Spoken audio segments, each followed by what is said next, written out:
ADMK Vijay alliance கன்ஃபார்ம்டுங்க. Vijay ADMK alliance வந்துன்னா அது வந்து டெட்லி லெத்தல் அலையன்ஸ் ஆட்சி மாற்றத்தை கண்டிப்பாக ஏற்படுத்தும். தமிழ்நாட்டில் ஸ்வீப்பே கூட பண்ணும்.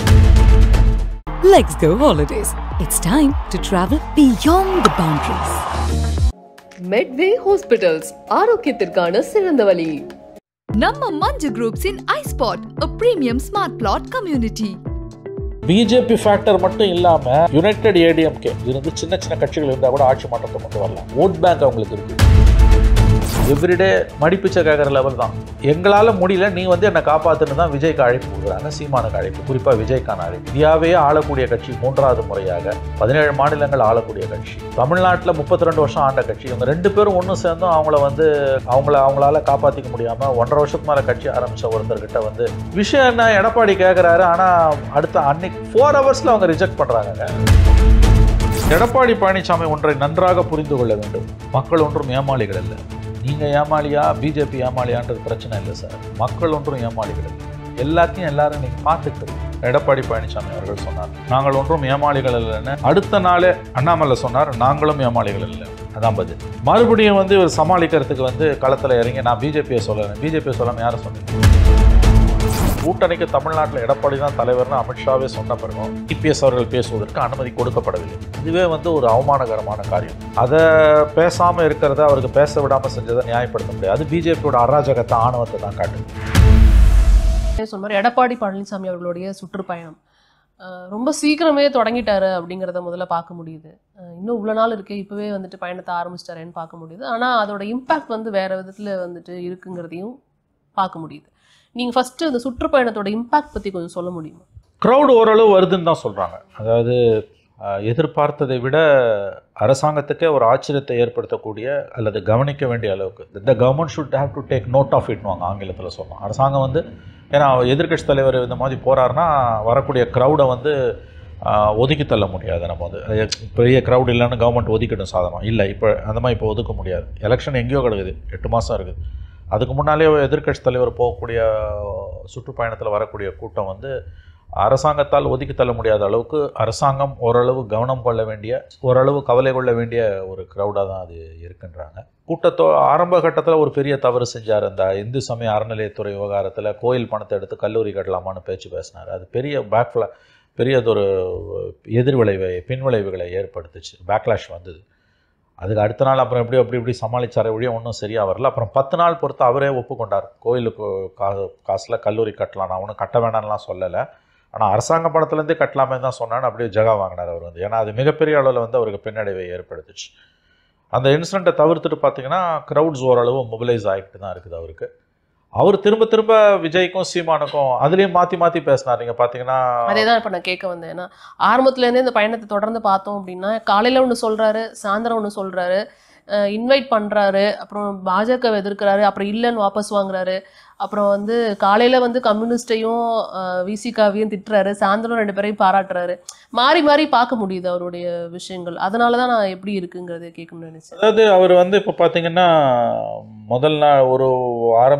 முதல் வாரம்னு நினைக்கிறேன், கம்யூனிஸ்டுகளை எங்கே காணோம், விசிகாவை காணோம்னார். 8 நாள் பொறுத்து கம்யூனிஸ்டுகளுக்கும் விசிகாவுக்கும் நான் அழைப்பு விடுக்கிறேன்னார். சரி, ஒரு விதமான ஃப்ரஸ்ட்ரேஷன் ப்ளஸ் பிஜேபிக்கு அது கொடுக்குற மெசேஜ், எனக்கு வேறு ஆப்ஷன் இருக்குன்ற மாதிரி ஒரு சவடால் பேச்சு அது. ஆனால் அதை ஒன்றும் பிஜேபி அதை பார்த்தெல்லாம் ஒன்றும் அவங்க கவலைப்பட போகிறது கிடையாது. ஏன்னா இவருடைய இன்றைய பயணமும் இவருடைய அரசியலும் இன்றைக்கு மிகப்பெரிய அளவில் பின்னடைவை சந்தித்து கொண்டிருக்கிறது. அமித்ஷா 3 தடவை ப்ரெஸ் மீட்டில் வரப்போது கூட்டணி ஆட்சி தான் சொல்லியிருக்கார். அண்ணாமலை ஒருபடி மேலே போய் இது பிஜேபி ஆட்சி தான், கூட்டணி ஆட்சி கூட கிடையாதுன்னார். திரும்ப இவர் வந்து அதிமுக ஆட்சின்னும் போது 3 முறையாவது அமித்ஷா அவர்கள் இது வந்து என்டிஏ அரசு, அமைச்சரவையில் பாஜக இடம்பெறும், அதிமுகவிலேருந்து ஒருவர் முதலமைச்சர் ஆவார்னு பேசுகிறார். அது வந்து இப்போ ஒரு ரிப்போர்ட்டர் வந்து ஒரு கேள்வி கேட்குறாரு. இது மாதிரி வந்து அவர் ஒரு நக்கலான ஒரு தோணியில் ஒரு கேள்வி கேட்கும்போது அதற்கான பதிலை வந்து திரு அமித்ஷா கொடுத்தது, அப்படி தான் அதை பார்க்க முடிஞ்சிச்சு. இல்லை அது சப்பக்கட்டு கட்டுறாங்க, ஏதாவது நல்ல சப்பக்கட்டு கட்டுறாங்க. அது வந்து சமாளிக்கிற இது. அது அமித்ஷா அவர்கள் ஏப்ரல் 11 ஐடிசி ஹோட்டலில் ப்ரெஸ் மீட் கொடுக்கும்போது எடப்பாடி கே நேத்திரத்துவமே என்டிஏ சர்க்கார் தமிழ்நாடுமே பனேகான்னார். இதே வார்த்தை அவர் சொன்ன வார்த்தை. எடப்பாடி தலைமையில் தமிழ்நாட்டில் என்டிஏ அரசு அமையும். அப்போ ஆப்வியஸ்லி எடப்பாடி தான் சிஎம். எத்தனை தடவை கேட்டாலும் அத்தனை தடவையும் எடப்பாடி தான் சிஎம்னு சொல்கிறது ஒன்றும் சலிப்புக்குரிய விஷயம் கிடையாது. எஸ்பெஷலி தமிழ்நாட்டில் ஏடிஎம்கே பிஜேபி அலையன்ஸ் கீழ் மட்டத்தில் ஏடிஎம்கே அளவில் ஜெல்லாகாமல் இருக்கும்பொழுது இந்த மாதிரி ஆம்பிகுட்டி விதமாக நம்ம பேசணும். தெர்ஸ் அன் ஆம்பிகுட்டின்வாங்க, ஒரு குழப்பம் இருக்குது, ஒரு சர்ச்சைக்குரிய விஷயத்த பேசணும், அது பல்வேறு யூகங்களுக்கு வழிவகுக்கும்னா தலைவர்கள் அதை பேச மாட்டாங்க. இந்த அலையன்ஸ் கீழே ஜெல்லாவில்ங்க. அவரோட நேர்காணலில் இபிஎஸ் அவர்கள் சொல்லியிருப்பாரு, இது வந்து முன்கூட்டியே இந்த கூட்டணியை அமைச்சிட்டு போனாதான் 8 மாதம் அந்த கேப்பில் வந்து ஒன்றடையறதுக்கு வாய்ப்பு இருக்குங்கிறதுனால தான் சீக்கிரமாக நான் வந்துட்டு எல்லாம் பண்ணினேன் அப்படிங்கிறத அவர் தெளிவாக சொல்கிறாரு. ஸோ கால இடைவெளியாக இருக்குது, நிறைய நேரம் இருக்குது, ஸோ ஜெல் ஆகிறதுக்கு இங்கே வாய்ப்பு இருக்குங்கிறத அவரே சொல்கிற மாதிரி இருக்குது. அந்த விஷயம் கரெக்டுங்க, ஜெல் ஆகிறதுக்கு ஒரு வாய்ப்பு இருந்தது. ஆனால் அது அமித்ஷா கெடுத்துக்கிட்டு இருக்காரு, அண்ணாமலை தினமும் கெடுத்துக்கிட்டு இருக்காரு. நீங்கள் ரொம்ப கஷ்டப்பட்டு தான் அவர் இந்த அலையன்ஸுக்கு கூட்டு வந்தாங்கன்றதை ஞாபகத்தில் வச்சுக்கணும். அவர் வெளியில் போய் 1.5 வருஷம் என்டிஏ அலையன்ஸ் விட்டு வெளியில் போய் 1.5 இயர்ஸ் பொறுத்து தான் அவர் அழைச்சிட்டு வராங்க. பார்லிமெண்ட் எலெக்ஷன் அப்போ அவர் தனியாக போகிறார். இந்த அலையன்ஸ் வரத்துக்கு 2 மாதம் முன்னால் பிப்ரவரியில் எஸ்டிபிஐ மாநாட்டில் பேசும்போது 26 இல்லை 31, 36, 41, 46 எக்காலத்துலேயும் பிஜேபி அலையன்ஸ் இல்லைன்னு பேசுகிறேன். அப்படி பேசின ஒருத்தர் அன்றைக்கி ப்ரெஸ் மீட்டில் நமக்கு தெரியும், காலையிலேருந்து அன்றைக்கி அமித்ஷா சென்னையில் தான் இருந்தார். ப்ரெஸ் மீட் மட்டும் 4 தடவை தள்ளி போச்சு, உங்களுக்கு தெரியும். 12 மணி, 1:30 மணி, 3 மணி, 5:30 மணி, எல்லாருக்கும் தெரிஞ்ச விஷயம். ஒரு விதமான நிர்பந்தத்தின் பெயரில், அழுத்தத்தின் பெயரில் தான் எடப்பாடி பழனிசாமி அவர்கள் அன்றைக்கு அந்த மேடைக்கு அழைத்து வரப்பட்டார் என்பது எனக்கு நன்றாக தெரியும். அமித்ஷா அவர்கள் பேசும்பொழுது இந்த கூட்டணியெல்லாம் அனௌன்ஸ் பண்ணிவிட்டு வெளிப்படையாக எடப்பாடிக்கு நேத்திருத்துவமே தமிழ்நாடுமே என்டிஏ சர்க்கார் பனேகா அப்படின்லாம் சொல்லிவிட்டு அதை டிரான்ஸ்லேட்டும் பண்ணி எல்லாம் முடித்த பிறகு அந்த ப்ரெஸ் மீட்டில் கூட்டணிக்கு தமிழ்நாட்டில் எடப்பாடி தான் தலைவர்னு அமித்ஷாவே சொன்ன பிறகும் இபிஎஸ் அவர்கள் பேசுவதற்கு அனுமதி கொடுக்கப்படவில்லை. இதுவே வந்து ஒரு அவமானகரமான காரியம். கூட்டணி வைக்கிறாங்கன்னா 2 தலைவர்களும் பேசுவாங்க. ஆனால் அவங்க தரப்புலேருந்து என்ன சொல்கிறாங்க அப்படின்னா, இதில் என்ன இருக்குது, இவர் தான் தலைவர்னு சொல்லிட்டாங்க, சந்தோஷமாக தான் இருந்தாங்க, அவங்க வந்து அனௌன்ஸ் பண்ணிட்டு போயிட்டாங்க, இதில் என்ன இருக்குது, இதை நீங்கள் எப்படி நீங்கள் வந்து விமர்சனத்துக்கு உள்ளாக்கலாங்கிறது அவங்க தரப்புலேருந்து வைக்கிற விமர்சனம். அது ஆணவமான பதில். இது கடந்த காலங்களில் நான் வந்து கிட்டத்தட்ட 91 பார்க்குறேன். இந்த மாதிரி கூட்டணிகள் அனௌன்ஸ் பண்ணும்போது 2 கட்சிகள் மத்தியில் கூட்டணி வருதுன்னா அது சிறிய கட்சியோ பெரிய கட்சியோ, 2 மாநில கட்சிகள் அல்லது ஒரு தேசிய கட்சி ஒரு மாநில கட்சி அது முறையாக அறிவிக்கிறாங்கன்னா 2 பேரும் பேசுவாங்க. 2 பேரும், அதாவது அறிவிப்பு இங்கே வருதுன்னா 2 பேரும் பேசுவாங்க. அறிவிப்பு டெல்லியிலேருந்து வருதுன்னா ப்ரெஸ் ரிலீஸு இங்கே மாநில தலைவர்கள் கலந்துக்கிறாங்கன்னா 2 பேரும் பேசுவாங்க. ஒரு தடவை கூட இது வரைக்கும் நான் பார்த்ததில்ல. கிட்டத்தட்ட 35 ஆண்டுகளில் இந்த மாதிரி ஒரு பேர் இப்போ பிராந்திய கட்சியும் ஒரு தேசிய கட்சியும் உறவு கொண்ட பிறகு, அதுவும் வந்து பெரிய கான்ட்ரவர்சிக்கு பிறகு மிகப்பெரிய 1.5 வருஷம் பிரிஞ்சுட்டு உள்ளே வராங்க. இவர் வந்து விருப்பம் இல்லாமல் தான் அவர் அழைச்சிட்டு வந்திருக்காங்கலாம் சொல்லும் பொழுது minimum courtesy demands that Edappadi should be given a chance. அதை பேசாமல் இருக்கிறத, அவருக்கு பேச விடாமல் செஞ்சதை நியாயப்படுத்த முடியாது. அது பிஜேபியோட அராஜகத்தை, ஆணவத்தை தான் காட்டுது. எடப்பாடி தான் தலைவர்னு சொல்லிட்டு அவர் அமைதியாக உட்காந்துன்னு இருக்கார். 4 நாள் பொறுத்து அவர் கிளாரிஃபை பண்ணார். உங்களுக்கு தெரியும், கூட்டணி மந்திரி சபை கிடையாது, கூட்டணி தான் மந்திரி சபையில் இடம் இல்லைன்னு ஒரு விளக்கத்தை கொடுத்தார். அதுக்கு பிறகு ஒரு 8 நாள் பொறுத்து பஹல்காம் நடந்தது ஏப்ரல் 22, அப்புறம் May 7 ஆப்ரேஷன் சிந்தூர். அதில் 1.25 மாதம் அப்படியே போயிடுச்சு. இதை யாருமே கண்டுக்கல. அகைன் June 1st வீக்லேருந்து இந்த பிரச்சனை வருது. எடப்பாடி அமித்ஷா அவர்கள் மதுரையில் பேசும்போது என்டிஏன்னு சொல்லலை, பிஜேபி ஏடிஎம்கே அலையன்ஸ்னு 2 தடவை சொன்னார். ஏடிஎம்கே பிஜேபி அலையன்ஸ்க்கும் பிஜேபி ஏடிஎம்கே அலையன்ஸ்க்கும் அடிப்படையில் ஒரு வித்தியாசம் இருக்குது. அதன் பிறகு 3 பேட்டிகள், ஒரு 2 வார கால இடைவெளியில் கொடுக்கப்பட்ட 3 பேட்டிகள், 3 முக்கியமான நாளிதழ்களுக்கு, தினமலர், தினத்தந்தி, முதல்ல 15 நாள் பொறுத்து நியூ இண்டியன் எக்ஸ்பிரஸ் கொடுத்த பேட்டிகளை மிக தெளிவாக அமித்ஷா சொல்லுகிறார்.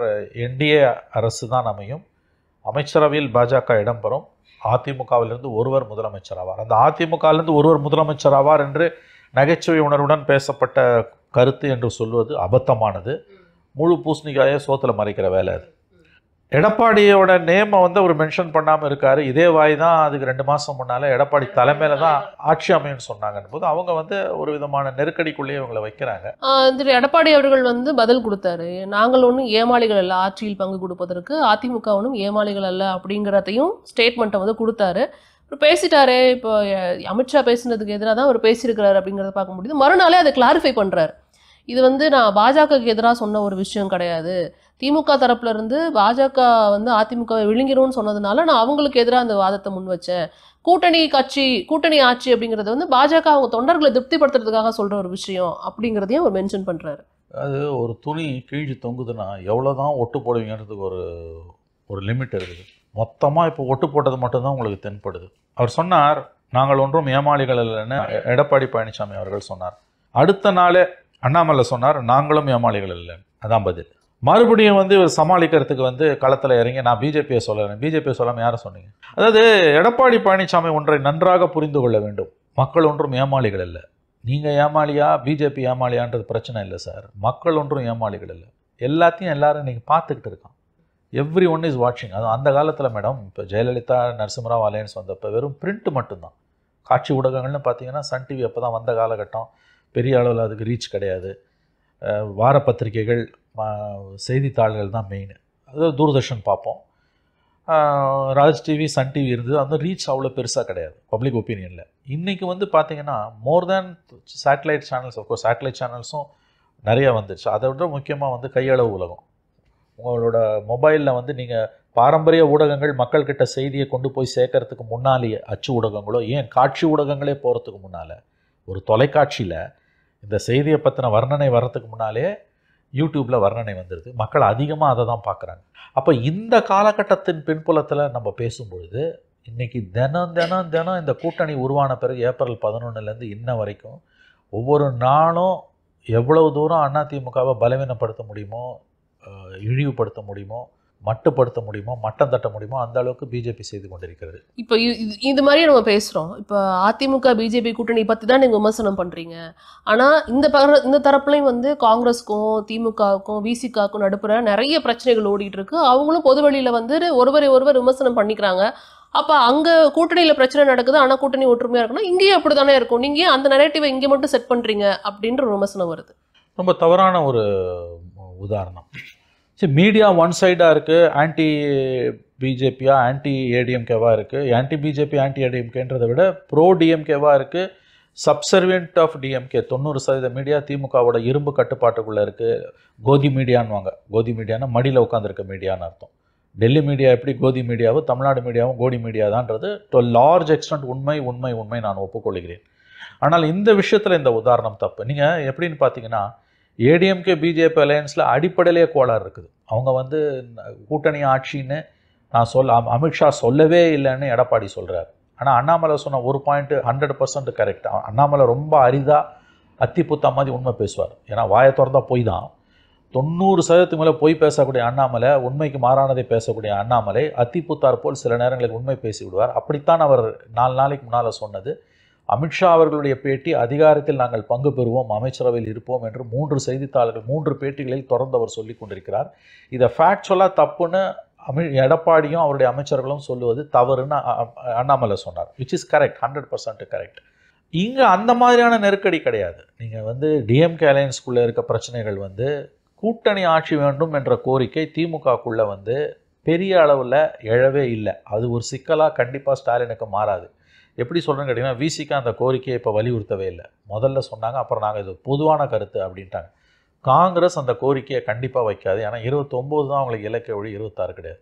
இடதுசாரிகள் 2 பேரும் இன்ட்ரெஸ்டிங்கான பொசிஷன் என்னென்னா, கொடுத்தா கூட வேணான்றாங்க. அவங்க என்ன சொல்கிறாங்க, எங்களுக்கு அதிகாரத்தில் பங்குன்றது முக்கியம் இல்லை, கூட்டணி வைக்கும்போது எல்லாரும் ஒப்புக்கொண்ட ஒரு காமன் மினிமம் ப்ரோக்ராமை மக்கள் மன்றத்தில் வச்சு அதில் வெற்றி கிடச்சிதுன்னா நாங்கள் அதிகாரத்தில் பங்கு கொடுத்தீங்கன்னா வாங்கிப்போம், இல்லாட்டி இப்போ கொடுத்தா கூட எங்களுக்கு வேணான்றாங்க.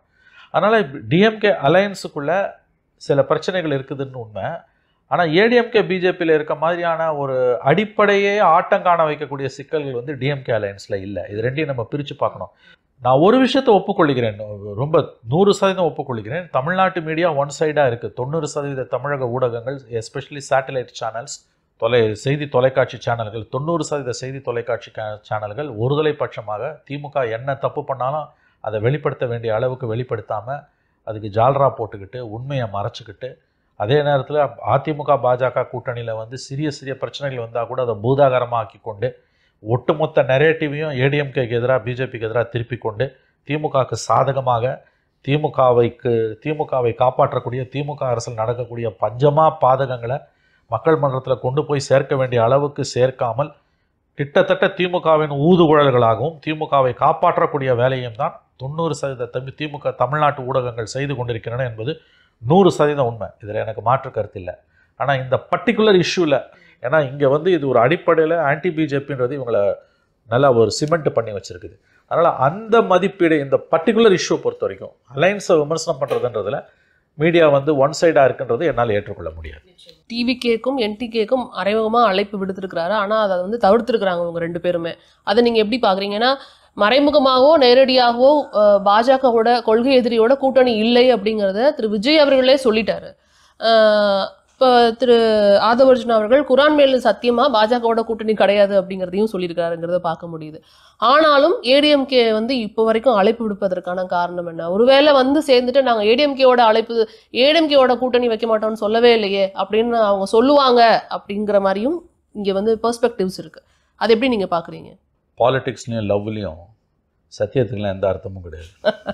All is fair in love. All is fair in love and politics.